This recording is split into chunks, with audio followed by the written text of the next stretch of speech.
I thought a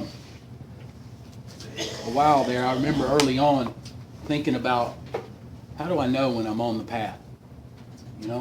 Because sometimes you hear people share in meetings, well, the minute I did that step, I felt like the world lifted up and I walked on water out of this place, or I felt levitated, and I felt like I wasn't doing it right because sometimes I didn't feel some of those things that I heard.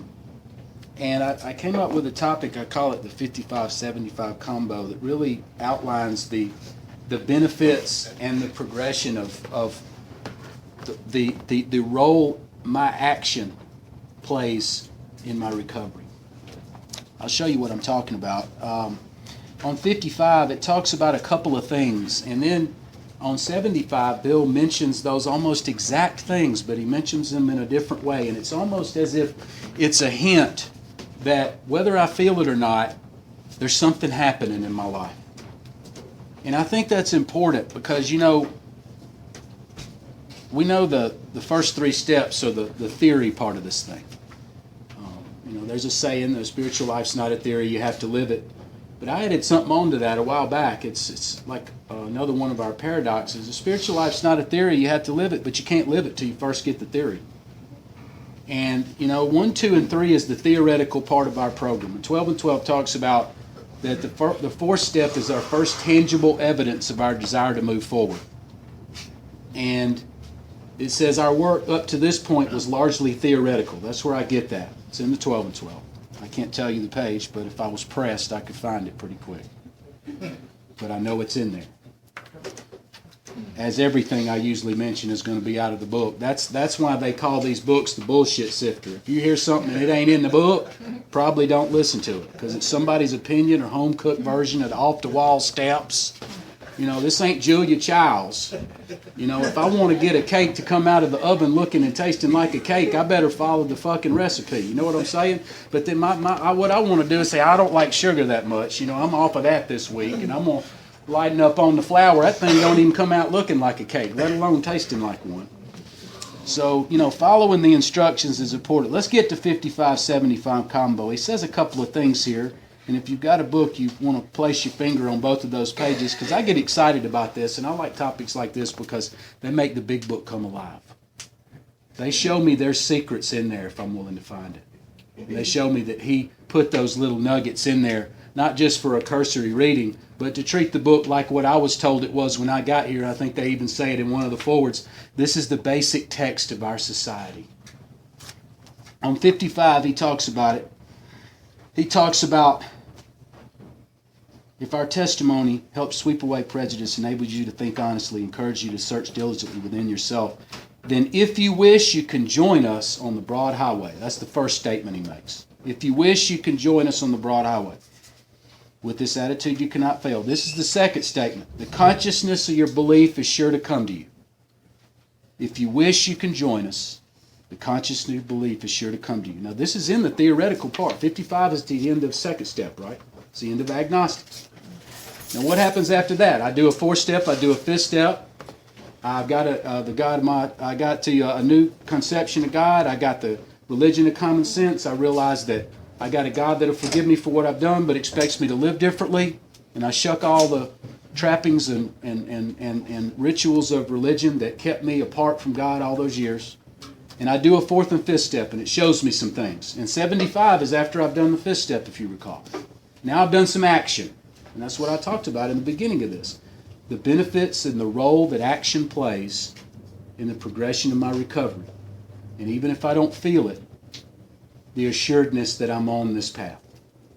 75, it talks about almost the same exact two things. It says, we begin to feel the nearness of our Creator. We may have had certain spiritual beliefs, but now we begin to have a spiritual experience. And then he says, one sentence later, we feel we are on the broad highway. Now let's go back to what he said on 55. He said, if you wish, you can join us on the broad highway. 20 pages later, 2 steps later, he says, we feel we're on the broad highway. I don't know about you, I find that a little bit exciting. I think that's worthy of note, to see that this not coincidence that he mentioned it on both pages. It's not a coincidence just to make the page come out at even at the bottom. He's telling me if I do some action, whether or not I feel it or not, I'm on this broad highway. That's got to be comforting.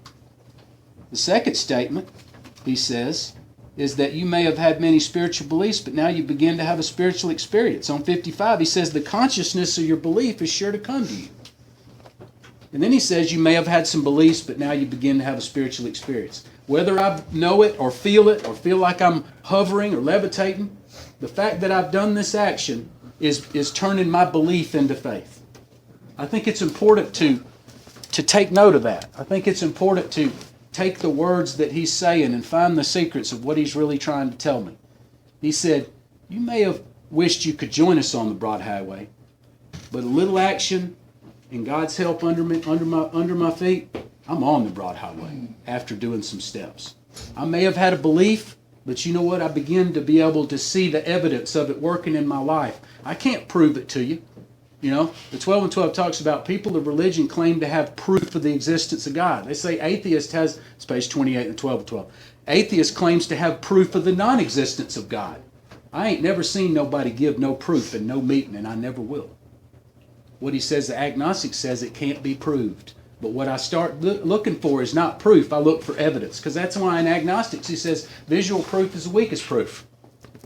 I start looking for evidence in my life that this is working. And it has changed my belief into a faith. Because what started out as a sneaking suspicion has turned out to not be that flimsy reed like it talks about. It's a powerful hand of God, right? That I know he's doing things in my life that I could never do for myself. And it's comforting for me to know that if I put half the zeal, as Dr. Bob says, in a little action, that I can not just wish I was on the broad highway, I can be on the broad highway. And that a little action later, I can have a belief that turns into faith and begins to have a spiritual experience. And then I'll have a message to carry somebody, because I think it says in the 12th step, having had it, I better say it. What if I just decide not to say it and I've had it? That means I'm not giving away. I can't keep what I have unless I give it away, right? But I can't transmit something I haven't got. This tells me some of what I'm getting and what it takes to get it. Now the real question is, am I willing to transmit it once I get it? Because some of these things I'm talking about, some people could consider, oh, look, he's speaking boldly. He's too arrogant. Oh, you need to be careful. Oh, you setting yourself up to drink. Oh, and all this shit. I've heard it, man. I've heard it. But I got a big book that says something about speak boldly as you ought to speak. Because this is good fucking news. I don't know about anybody else, but I think this is good news, man.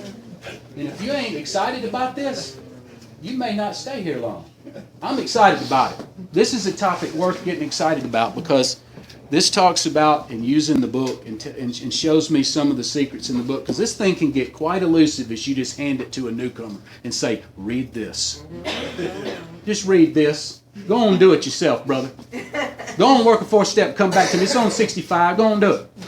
But it's somehow having somebody explain to me some of these things that are worth getting excited about. It makes me want to open these pages and read it. And I hope that this topic has been one of those things. If you ain't liked what I'm saying, hey, get in line. Plenty of people, from here, line them up from here to Southside. I've made more 4 steps than you grains on the fucking sand. But the fact of the matter is that there's never been a time I've shared in a meeting that I ain't backed it up with the book and my experience, mind you. Because what I've talked about is what I've experienced. How working the steps brings me from one place to another. Now, I appreciate you asking me for the topic, and I appreciate you giving me plenty of time to come up with that topic. It's always a joy to do that. And this topic is obviously going to be on the solution, because this is about experience, strength, and hope, not war stories, weakness, and despair. Do you feel me? I've had a spiritual awakening as the result of these steps, and I'll pass. Thank you, man.